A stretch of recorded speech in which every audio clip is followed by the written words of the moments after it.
आज हम बात कर रहे हैं ड्राई आई के बारे में।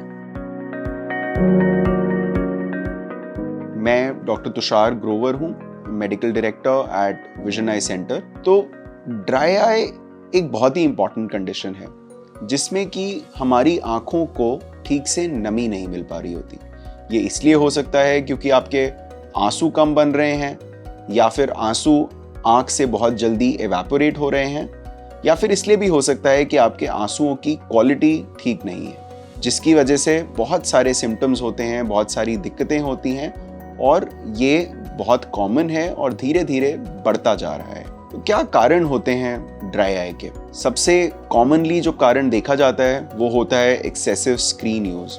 आजकल हम सबका लाइफस्टाइल ऐसा है कि कई घंटे हम सबको स्क्रीन्स का इस्तेमाल करना पड़ता है। जब भी हम स्क्रीन्स इस्तेमाल कर रहे होते हैं तो हमारी आंखें ठीक से ब्लिंक नहीं कर रही होती, जिसकी वजह से हमारे आंसू आंखों पे डिस्ट्रीब्यूट नहीं हो पाते और ये हमारी आंख की नसों को इरिटेट करता है और ड्राइनेस प्रोड्यूस करता है। इसके अलावा अगर आप कॉन्टैक्ट लेंसेज पहनते हैं, ये भी एक बहुत इंपॉर्टेंट कारण है ड्राई आई का। इसके अलावा बहुत सारी ऐसी दवाइयाँ होती हैं जो हम शारीरिक बीमारियों के लिए ले रहे होते हैं, जिससे कि हमें ड्राइनेस हो सकती है।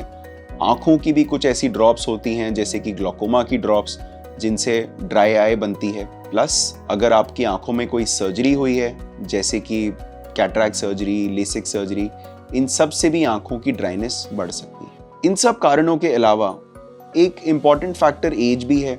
जो लोग 50 साल के ऊपर हैं उनको ड्राइनेस होने के ज़्यादा चांसेस होते हैं, क्योंकि हार्मोनल फैक्टर्स की वजह से, हार्मोनल चेंजेस होने की वजह से हमारे आंसुओं की क्वालिटी ख़राब हो रही होती है।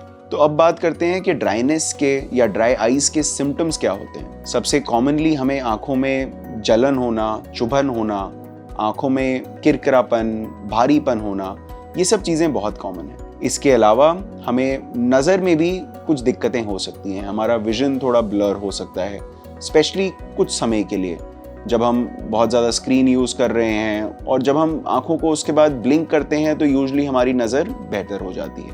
तो ये सबसे कॉमन सिम्टम्स हैं जो हमें ड्राई आई में महसूस होते हैं। तो कैसे आप ड्राई आइज़ को प्रिवेंट कर सकते हैं, होने से रोक सकते हैं? पहली चीज़, आपको स्क्रीन यूज़ जितना करना ज़रूरी है वो तो करना ही पड़ेगा, पर फ्रीक्वेंटली छोटे इंटरवल्स पे ब्रेक्स लेना बहुत ज़रूरी है। आप अगर हर आधे घंटे में एक छोटी सी आधे मिनट की ब्रेक ले पाएँ, जिसमें कि आप थोड़ा सा दूर देखिए, क्योंकि पास का काम करने से आपकी आंख ब्लिंक नहीं कर रही होती, तो ब्रेक लीजिए और उस ब्रेक में दूर देखिए, तो आपको ड्राइनेस होने से आराम मिल सकता है।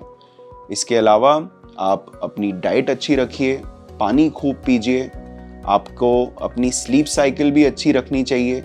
इन सब चीज़ों से काफ़ी आराम मिलता है। अगर आप सारे टाइम एसी वाले कमरे में बैठते हैं, स्पेशली अगर आपको एसी की हवा डायरेक्टली आपकी आंखों पे आ रही है, तो उसे भी अवॉइड करिए। रूम में ह्यूमिडिफायर्स रखने से भी फ़ायदा होता है, क्योंकि रूम का मॉइस्चर बना रहता है, जिससे आपको ड्राइनेस कम होती है। तो ड्राई आइज़ का इलाज कैसे किया जा सकता है?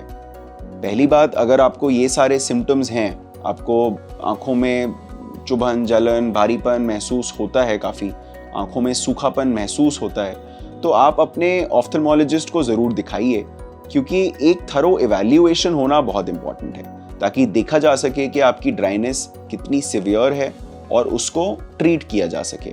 साथ ही साथ कोई अगर अंडरलाइंग कॉज है, कोई और बीमारी है जिसकी वजह से आपको ड्राई आइज़ हो रही है, उसको भी ट्रीट करना बहुत ज़रूरी है। एक बार आपके ऑफ्थल्मोलॉजिस्ट को दिखाने के बाद जो ल्यूब्रिकेंट आई ड्रॉप्स होती हैं, जो आपकी आँख का मॉइस्चर मेंटेन करती हैं, उसको आप लंबे समय यूज़ कर सकते हैं। उन ड्रॉप्स में कोई ज़्यादा साइड इफ़ेक्ट्स नहीं होते और वो आपकी आँख को मॉइस्ट रखते हैं, पर उन्हें शुरू करने से पहले आपके ट्रीटिंग सर्जन को दिखाना बहुत ज़रूरी है। इसके अलावा काफ़ी सारी ऐसी दवाइयाँ होती हैं जो आपके ऑफ्थल्मोलॉजिस्ट आपको रेकमेंड कर सकते हैं आपकी ड्राइनेस के लिए, जैसे कि कुछ ड्रॉप्स होती हैं जो आपकी आँख में जो रिएक्शन बन रहा है, जो इन्फ्लेमेशन बन रही है ड्राई आई की, उसको ट्रीट करने की कोशिश करती हैं। साथ ही साथ अगर आपकी आंखों के टीयर्स की क्वालिटी ख़राब है, क्वालिटी अच्छी नहीं है, तो गर्म पानी का सेक हो सकता है, आपके ट्रीटिंग सर्जन आपको रेकमेंड करें।